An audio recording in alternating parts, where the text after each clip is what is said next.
Hello बच्चों, कैसे हैं आप? आई होप आपके एग्जाम्स बहुत अच्छे गए होंगे। एंड अब टाइटल और थंबनेल देख के यहाँ आ ही गए हो तो पता है आपकी क्वेरी क्या है। आप लोग भी कंफ्यूज हो कि भाई 10th तक फ्रेंच पढ़ तो ली स्कूल में, अब आगे क्या? सो इस वीडियो में मैं आपको 4 ऑप्शंस देने वाली हूँ जो आपको मदद करेंगे ये डिसीजन लेने में। तो come on, let's get going.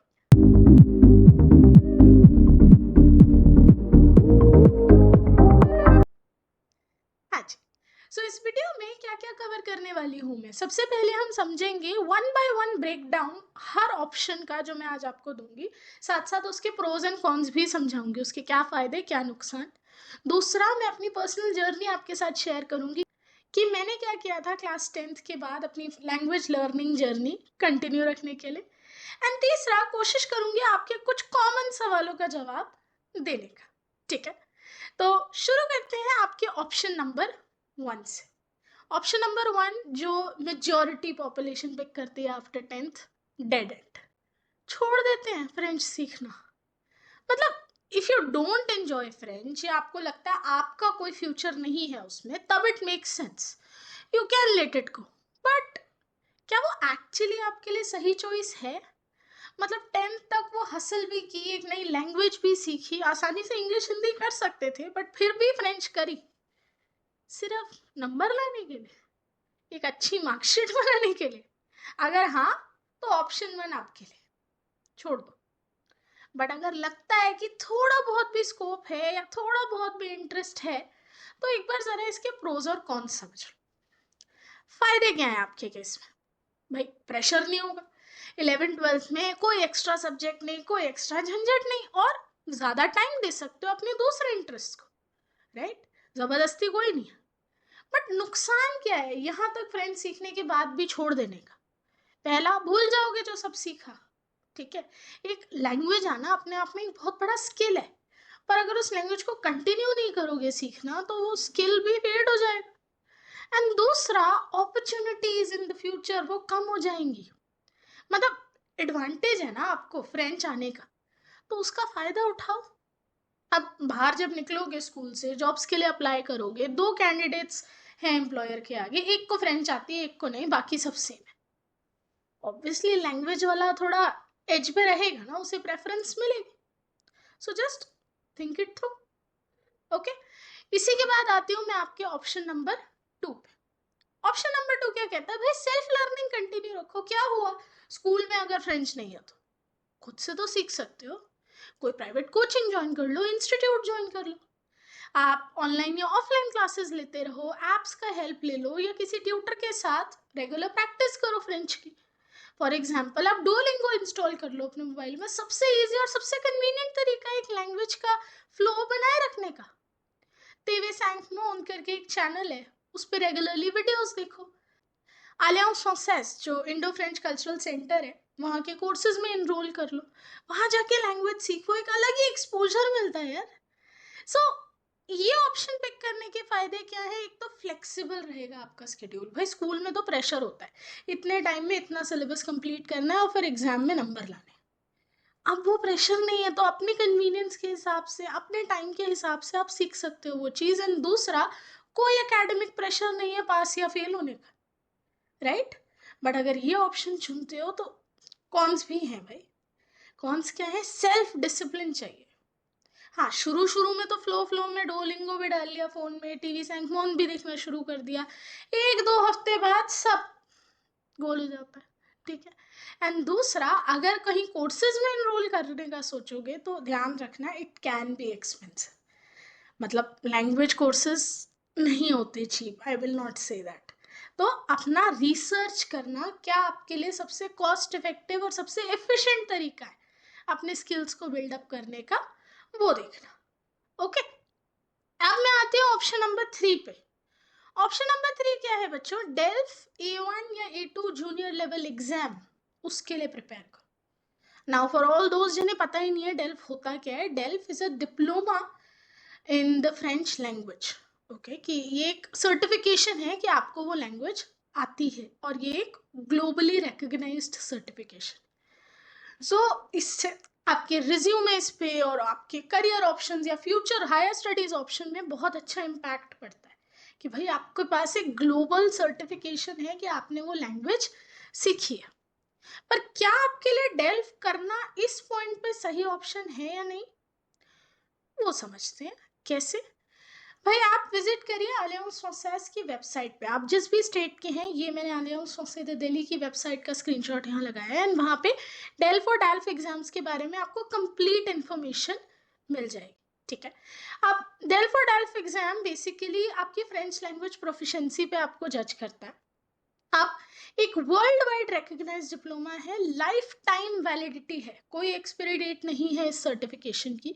ये वैलिडेट करता है कि आपको फ्रेंच लैंग्वेज आती है। कभी कभार डेल्फ को एज अ प्रूफ भी कंसिडर कर लिया जाता है ट्रैवल, स्टडी या वर्क के लिए, अगर आप फ्रांस जा रहे हो या किसी फ्रेंच स्पीकिंग कंट्री जा रहे हो, एंड यूजफुल रहता है अपनी फ्रेंच एक्सपर्टीज शोकेस करने। ठीक है, अब बच्चों इस पॉइंट पे मैं क्यों कह रही हूँ डेल्फ डेल्फ करने को, क्योंकि आपके पास ऑप्शन है डेल्फ जूनियर देने का, which is a slightly tone down version. थोड़ा डिफिकल्टी लेवल इस एग्जाम का इजी होता है, तो आप लोगों का बेटर स्कोर, एक हायर स्कोर करने का चांस बढ़ जाता है।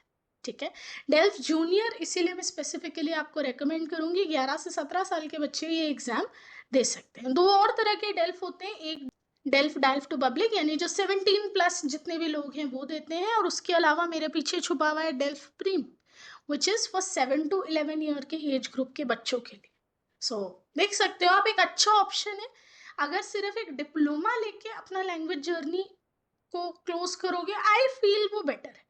मतलब एक सर्टिफिकेशन है ना, राइट, बट उसके प्रोज एंड कॉन्स भी है। फायदा क्या है, ऑफिशियल सर्टिफिकेशन है जो आपके रिज्यूमे में एक अच्छा वेट डालेगा, और दूसरा स्ट्रक्चर्ड लर्निंग होगी, आप तरीके से सीखोगे। लैंग्वेज सीखना इज नॉट जस्ट ग्रामर के रूल्स आना और उसे लिख पाना। लैंग्वेज इज मोर अबाउट उसे सुन पाना, समझ पाना, और फिर उसी लैंग्वेज में कम्युनिकेट कर पाना। सो डेल्फ प्रिपरेशन के दौरान आपके लिसनिंग और स्पीकिंग स्किल्स पे बहुत ज़्यादा काम किया जाता है, तो उस पर बहुत इम्प्रूवमेंट आती है। बट क्या रीज़न होता है कि बच्चे ये नहीं पिक करते ऑप्शन? पहला, एग्जाम प्रेशर। भाई इट्स एन एक्सपेंसिव एग्जाम। ठीक है, मतलब अगर आप नॉन अलियम स्टूडेंट हो तो 10-11 हज़ार का एक पेपर है। अब उसके लिए कोचिंग भी लगाओगे तो मतलब कॉस्ट है उस सब की। उसके अलावा प्रेशर भी होगा, 11th-12th की स्कूल की पढ़ाई भी, और ऊपर से इस एग्जाम के लिए भी प्रिपेयर करना है। ठीक है, तो डू योर ओन रिसर्च। अगर बहुत ज़्यादा फेथ है अपने स्किल्स पे, आपको फ्रेंच लैंग्वेज बहुत पसंद है, एंड यू फील कि बस स्पीकिंग लिसनिंग पे काम करके आप एक डिप्लोमा पा सकते हो, तो I will tell you it is worth a shot. साल में 2 बार एग्जाम होता है, जुलाई में और दिसंबर में।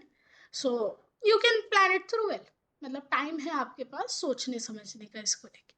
ठीक है, इसी के बाद बच्चों में आती हूँ आपके चौथे और आखिरी ऑप्शन पे, वो है पॉज ले लो 2 साल का, कॉलेज में कंटिन्यू करना।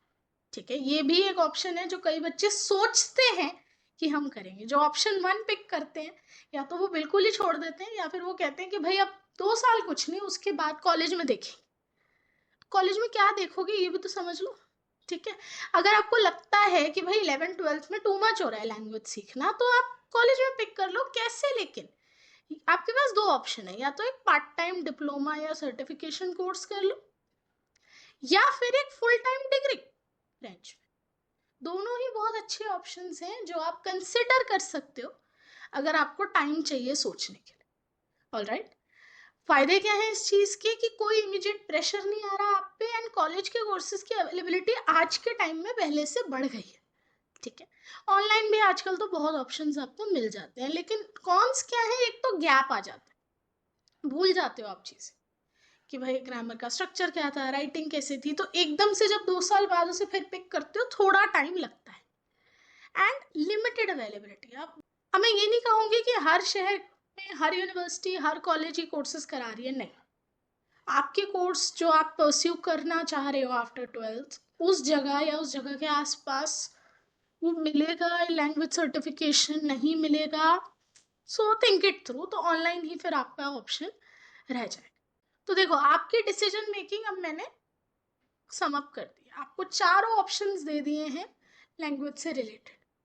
कैसे, एक ओवरव्यू दे देती हूँ। मैंने ऑप्शन 1 क्या दिया कि भाई छोड़ दो, अगर लगता है कि नहीं हो सकती या नहीं होगा हमसे आगे, सो ऑप्शन 1 ये है। ऑप्शन 2, या तो डुओलिंगो, टीवी साइंस मोड, उनके थ्रू सेल्फ लर्निंग करते रहो, या फिर कोई कोचिंग ज्वाइन कर दो। ऑप्शन 3, डेल्फ के लिए प्रिपेयर करो। तो भाई कोचिंग ज्वाइन करो।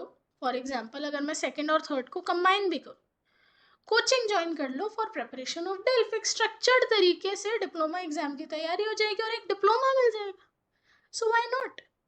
और ऑप्शन 4 कि अभी पॉज ले लो, कॉलेज में जाके कोई पार्ट टाइम या फुल टाइम डिग्री या कोर्स में इनरोल कर लेना। तो क्या लगता है आप इनमें से कौन सा ऑप्शन चूज करोगे? जरा कमेंट करके अभी बताओ मेरे को, ताकि मुझे भी तो पता चले ये वीडियो में यहाँ तक आप आ गए हो। ठीक है, अब ये तो हो गई ऑप्शंस की बात बच्चों। जैसे कि मैंने शुरू में ही बोला था, मैं आपके साथ अपनी पर्सनल जर्नी भी शेयर करूँ कि मैंने क्या किया था आफ्टर माय क्लास 10th। अब मेरे स्कूल में भी भाई 10th तक ही थी फ्रेंच, उसके बाद नहीं थी। तो मेरा पिक था ऑप्शन 2। जी हाँ, मैंने ज्वाइन किया था अलियांस फ्रांसेज द दिल्ली। उस टाइम पे I was in the same situation like you, मुझे समझ ही नहीं आ रहा था क्या करूं। फिर मेरी एक रिलेटिव वो अलियांस फ्रांसेज में कोर्स कर रही थी, तो उन्होंने मुझे सजेस्ट किया कि तुम भी यहाँ ज्वाइन करो।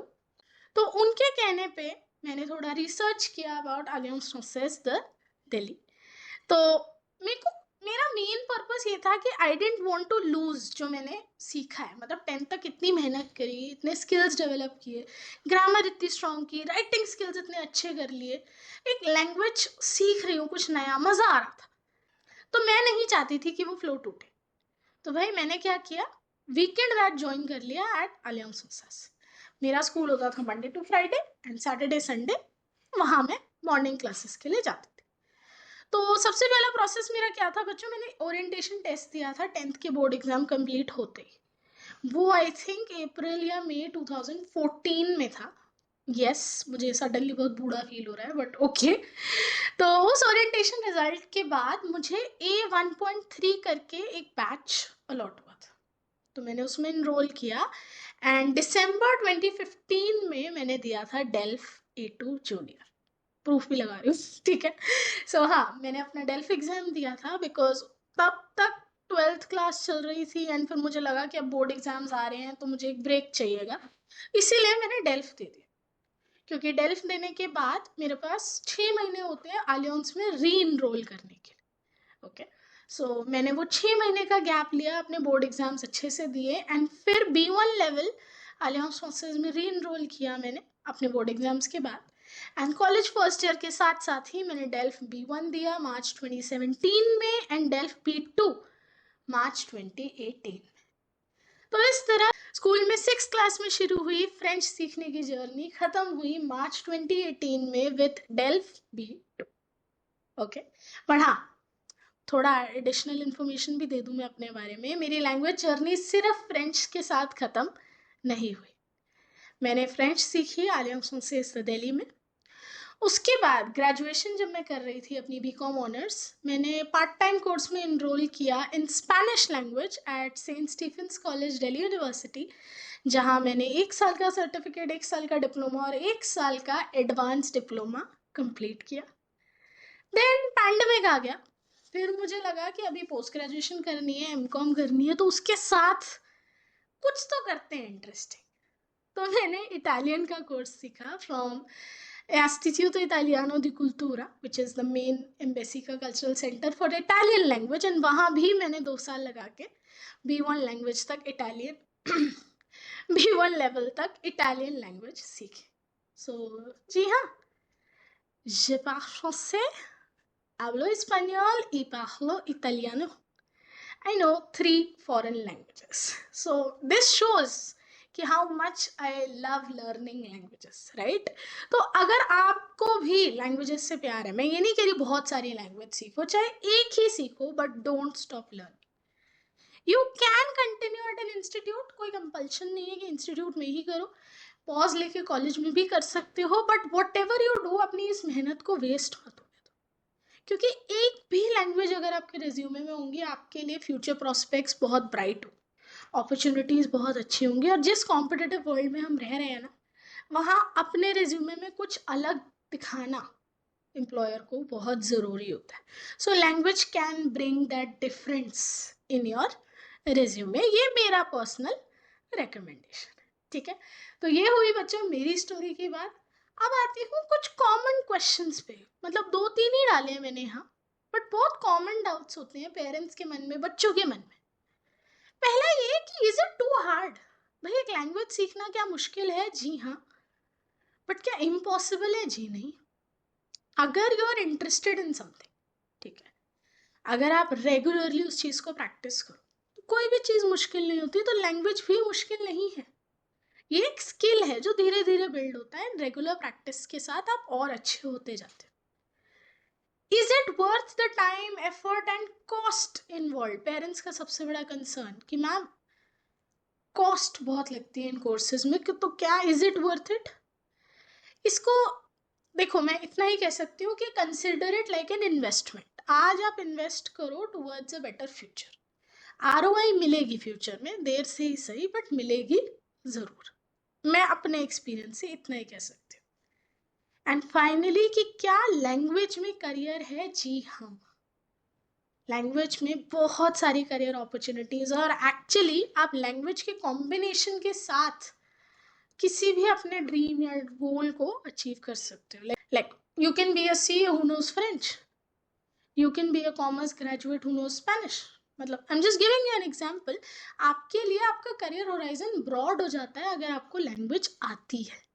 ठीक है, so these are some things जो मैं आपको अपनी तरफ से अश्योर कर सकती हूँ कि लैंग्वेज सीखना वेस्ट नहीं होगा. ऑल राइट, सो अभी भी हेल्प चाहिए? नहीं समझ आ रहा अभी भी कुछ? क्या प्लान है आपका क्लास 10th में? क्या अभी भी आपके मन में कोई ऐसे क्वेश्चंस हैं जिनको मैं आंसर कर सकती हूँ आपके लिए?